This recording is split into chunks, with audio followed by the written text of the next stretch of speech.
Olá pessoal, estamos aqui no nosso último programa Filosofia e Cultura do ano de 2024. Eu gostaria de meditar, refletir um pouquinho sobre uma virtude que eu considero extremamente importante na nossa vida e nos tempos em que vivemos, eu acho que é mais importante ainda, né? Será que nós temos motivo ou razões para termos esperança? Esperança em relação a quê? O que significa isso? Mas antes de conversarmos um pouco sobre esse assunto, não esqueça de se inscrever no canal, se você ainda não se inscreveu, e deixar depois a sua curtida, compartilhar o vídeo, fazer o seu comentário, etc.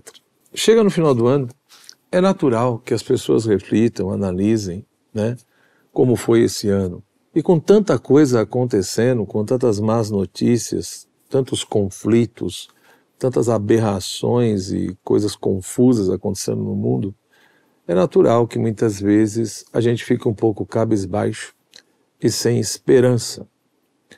Mas veja bem, quando nós falamos da virtude da esperança, principalmente do ponto de vista cristão, nós precisamos entender que a virtude da esperança, ela é algo sobrenatural.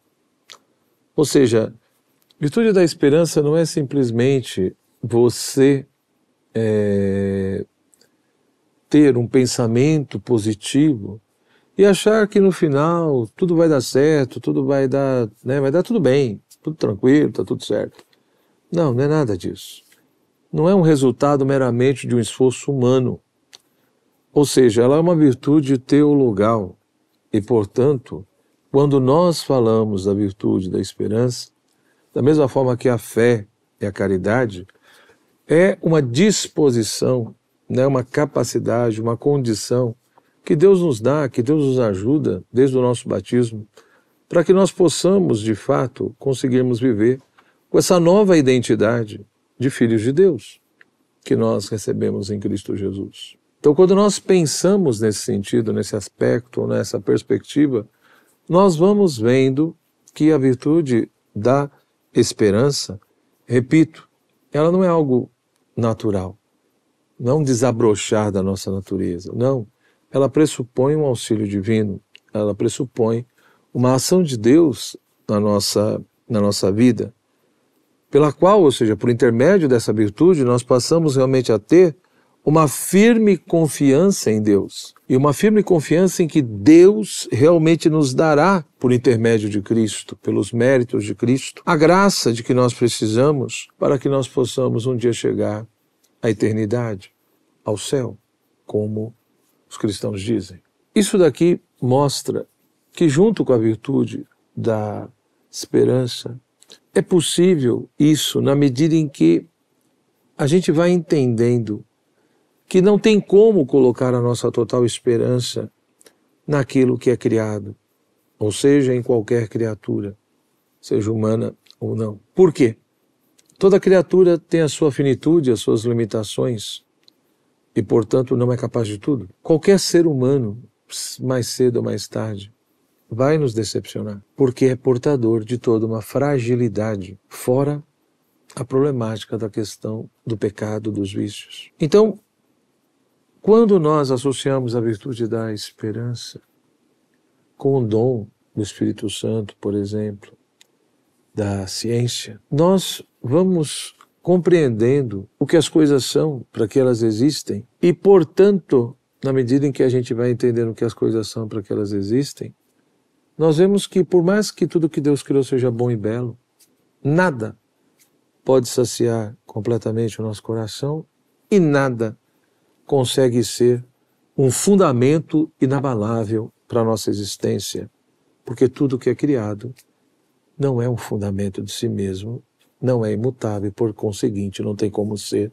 uma estrutura inabalável que nos sustente. Portanto, na medida em que a gente vai entendendo isso, nós vamos compreendendo como que, de fato, precisamos realmente da virtude da esperança, porque é ela que nos ajuda a ter essa firme confiança, ela que nos ajuda a ter essa disposição, esse movimento interior, em confiar cada vez mais em Deus, né? Confiar que Ele nunca nos abandona, que Ele está conosco, e que Ele nunca deixa nos faltar a sua graça, para que a gente consiga atingir o nosso fim último, que é contemplar a sua face. Biblicamente falando, nós vemos diversas situações onde a questão da esperança está presente e é tão importante.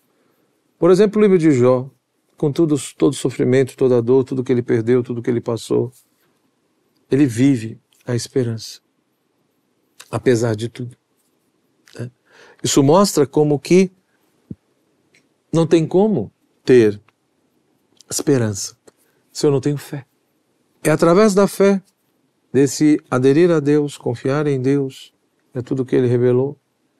É pela vivência da fé que nós também vamos conseguir viver a virtude da esperança. Estão vinculadas a virtude da fé, a virtude da esperança, e evidente também a virtude da caridade, né? Esse amor a Deus, que no fundo nós o amamos porque antes Ele nos amou, e o próprio amor dele que nos ajuda e nos leva a amá-lo.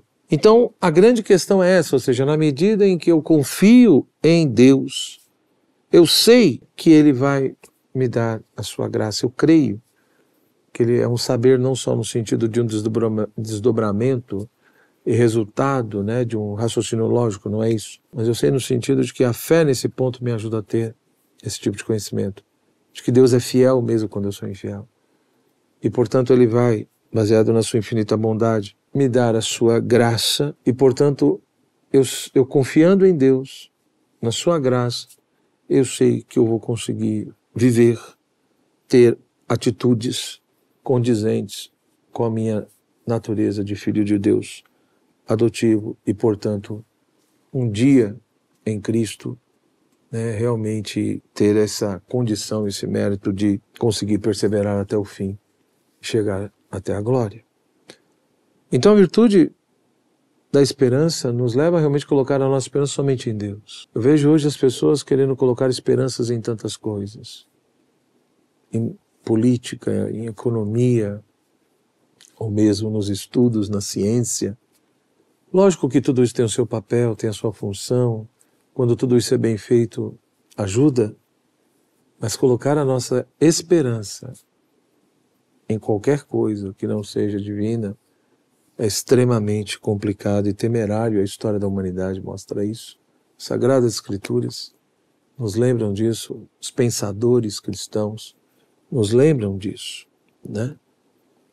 Ou seja, eu sei que Deus é fiel, que com a sua graça eu de fato posso atingir o meu fim último.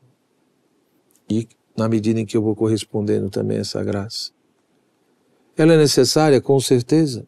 Sem a esperança nós não conseguimos viver e muito menos atingir a vida eterna, né? Por quê? Porque uma pessoa que não tem esperança, ela não confia.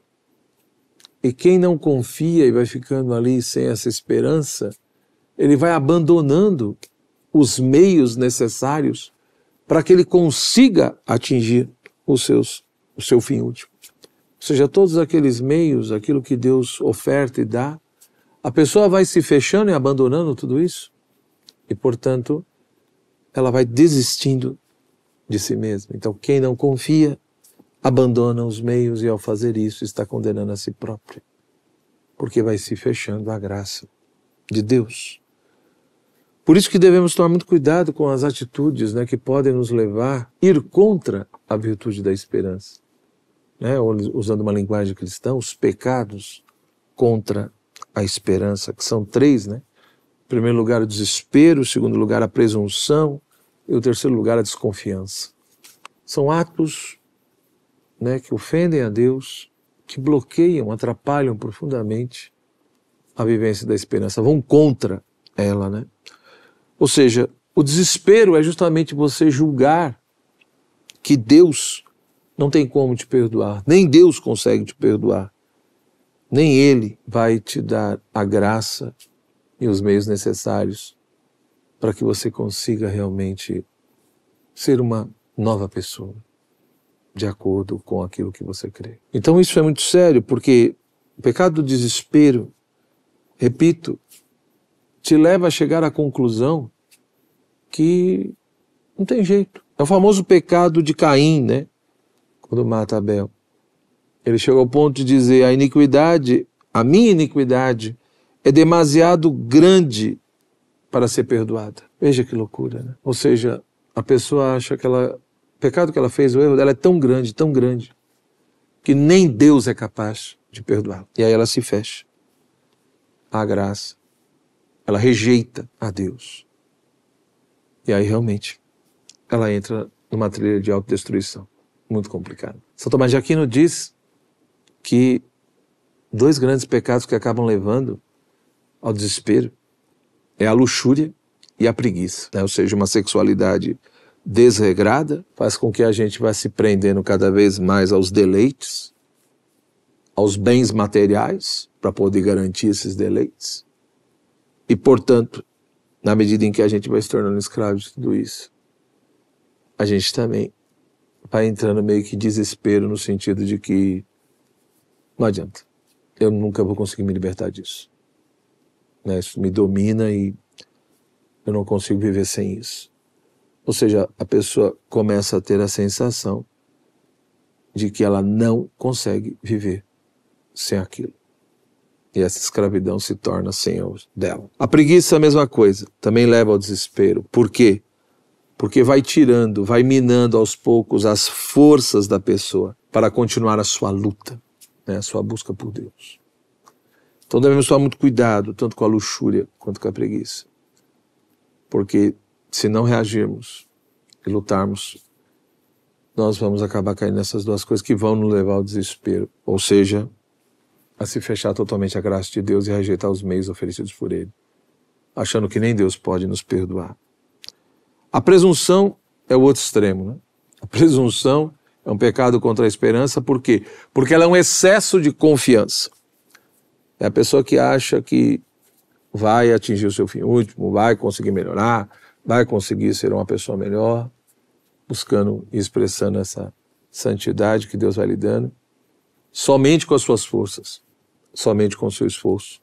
E aí também isso pode se manifestar de diversas formas, né? Esse pecado pela presunção, né?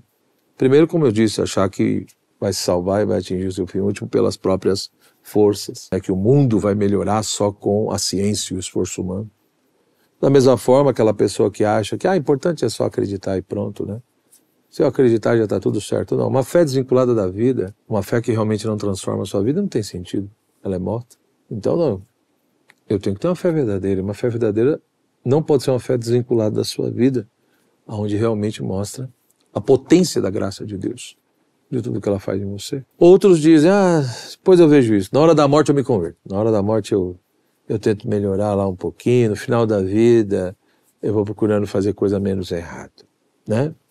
Outros, aquela história, Deus é bom, Deus é misericordioso, Deus perdoa, Deus entende tudo, né? Não precisa, né? Para de ser neurótico, não tem problema não, né? Deus é bom, né? Como muitos dizem, perdoa tudo.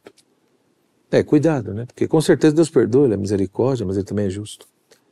E cada um de nós um dia vai ter que conversar com Ele. Da mesma forma que a presunção passa também por aquele excesso de exposição, né? A pessoa que se expõe em situação de perigo, né? Ela sabe que aquele ambiente, aquele contexto pode levá-la ao erro, ao pecado, mas mesmo assim ela se expõe sem necessidade.